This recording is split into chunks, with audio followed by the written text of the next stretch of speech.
નમસ્કાર મિત્રો, મોરબી જિલ્લામાં પુઠ્ઠાની યાર્ડમાં ચોરખાનું બનાવી વિદેશી દારૂની હેરાફેરીનો પર્દાફાશ મોરબી ક્રાઇમ બ્રાન્ચ દ્વારા કરવામાં આવ્યો છે।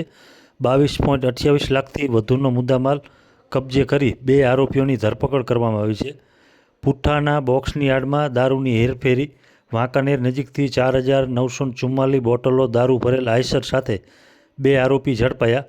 વાંકાનેર તાલુકાના જડેશ્વર રોડ ઉપર રાતીદેવડી ગામ નજીક આવેલ સંગમ વોટર એન્ડ રેસ્ટોરન્ટ પાસે રોડ ઉપરથી આઈસર પસાર થઈ રહ્યું હતું અને તેને રોકીને ચેક કર્યું ત્યારે તેમાં પુઠ્ઠાના બોક્સની યાર્ડમાં ચોરખાનું બનાવી દારૂની હેરાફેરી કરવામાં આવી રહી હોવાનું સામે આવ્યું હતું, જેથી મોરબી પોલીસે 4,944 બોટલ દારૂ જેની કિંમત 8,10,480 તથા વાહન સહિત કુલ મળીને 22,28,078ના મુદ્દામાલ સાથે હાલમાં 2 આરોપીઓની ધરપકડ કરી અને વાંકાનેર સિટી પોલીસ સ્ટેશન ખાતે ગુનો નોંધવામાં આવ્યો છે અને વધુ એક આરોપીની શોધખોળ ચાલુ છે।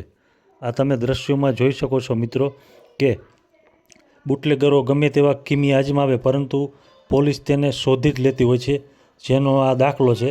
આ ક્રાઇમ બ્રાન્ચ દ્વારા આ દારૂની હેરફેરીનો પર્દાફાશ કરવામાં આવ્યો હતો। આભાર। આ તમે જોઈ શકો છો મિત્રો કે કેબિનની પાછળ આ ચોરખાનું બનાવ્યું છે, પણ પોલીસથી આ બચી ન શકી। આ તમે જોઈ શકો છો આ વિદેશી દારૂ મોરબી ક્રાઇમ દ્વારા પકડી પાડવામાં આવ્યો છે। આભાર।